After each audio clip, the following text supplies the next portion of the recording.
Olá, hoje, terça-feira, 22/11 de 2022, voltamos às nossas conversas, né, depois de um descansozinho de final de semana. Ontem foi feriado aqui em Natal, feriado do Dia da Padroeira, feriado municipal. Voltamos às nossas conversas. Quinta-feira passada, dia 17, o ministro Luiz Barroso, numa decisão, reconheceu, declarou o trânsito em julgado de recursos daquele caso Carandiru. E provavelmente alguns policiais que foram condenados e haviam sido absolvidos, foram condenados à primeira instância, haviam sido absolvidos no tribunal e agora voltam a ser condenados. Provavelmente alguns irão para a cadeia. O caso aconteceu em 1992. São Paulo vivia com uma tragédia anunciada, um barril de pólvora. A penitenciária do Carandiru, com quase 4.000 presos, era um estado paralelo onde o poder público não tinha ingerência. Os presos ali governavam aquela penitenciária, mandavam, desmandavam, havia tribunal do crime, tudo isso lá dentro. E havia muitas armas artesanais, armas normais que entravam com a conivência de agentes públicos, enfim.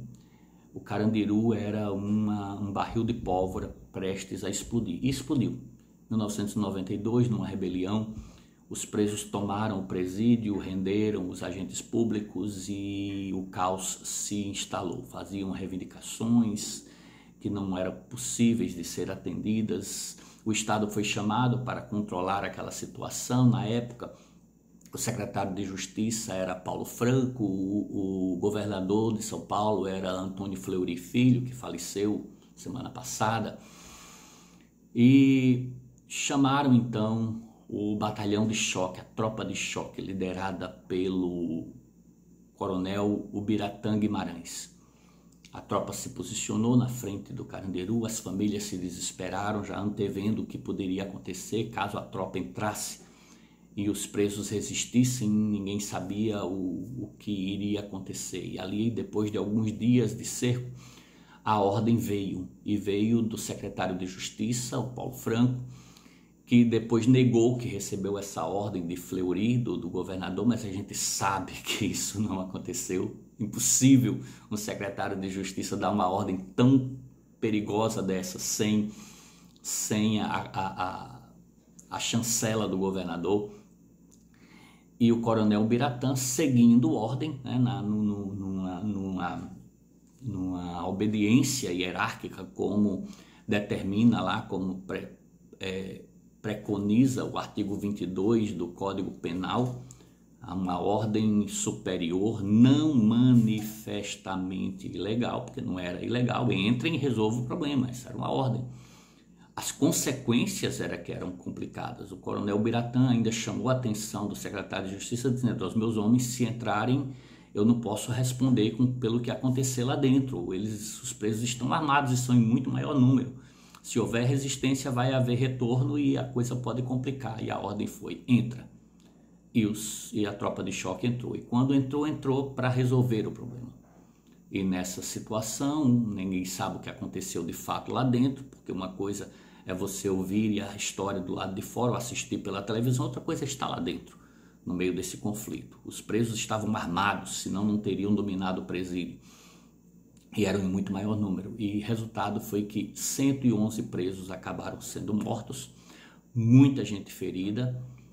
E aí, a partir daí, começou então a gritaria: ONU, Vaticano, todo mundo, ONGs, a polícia é formada por monstros, entraram lá e mataram pessoas inocentes, enfim. Resultado: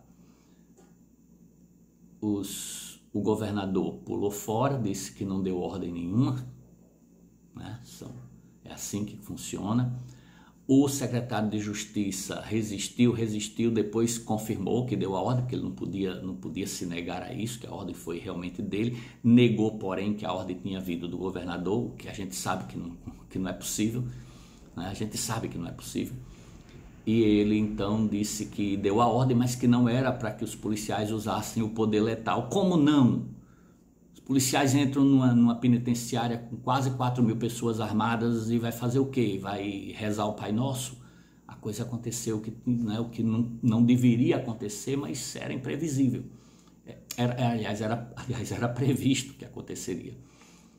Resultado é que agora que a corda arrebentou, quem vai pagar por isso? O coronel Biratã também foi condenado, mas logo lá nos primeiros anos do processo ele apareceu morto. Disseram que foi suicídio, a gente não sabe se ele cometeu suicídio ou se ele foi suicidado para queimar o arquivo. O fato é que ele apareceu morto numa circunstância muito estranha no seu apartamento e agora alguns policiais também já morreram no trânsito desse tempo todo, desde 92 para cá, mas alguns ainda vivos correm o risco de serem presos porque obedeceram uma ordem hierárquica.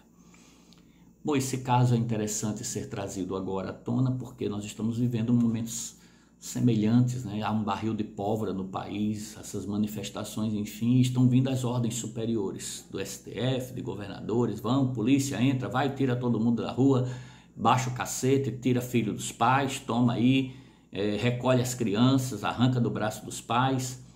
E essas ordens, quando elas começarem a ser cumpridas e gerar uma revolta e pessoas, né, se ferirem, acontecer, explodir alguma coisa, acreditem, esses grandes vão tirar o corpo fora e vão dizer: eu não mandei nada, não falei nada, não me coloquem nessa história, isso aí foi policial que fez isso.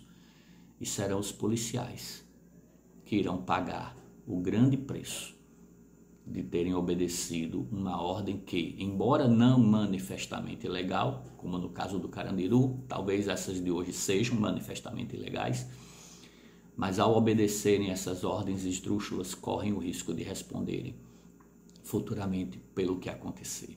Que Deus proteja a nossa nação.